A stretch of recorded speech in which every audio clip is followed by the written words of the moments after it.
ஜனாதிபதிகள், prime ministers, president's, அரபு மன்னர்கள், ஷேக்குகள், அரசுகள், ராணிகள், ராஜாக்கள், இவர்களுடைய குழந்தைகள் இந்த குருகுலத்தில் வந்து படிப்பார்கள். இதெல்லாம் ரொம்ப அடுத்த ஆண்டு நடக்க போகின்ற விஷயம்.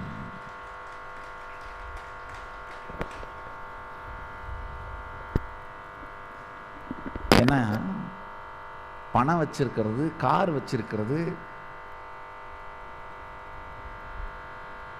ஃப்ளைட் வச்சிருக்கிறது, இதெல்லாம் ஓல்டு ஃபேஷன். பவர் வச்சிருக்கிறதா யா நியூ ஃபேஷனு?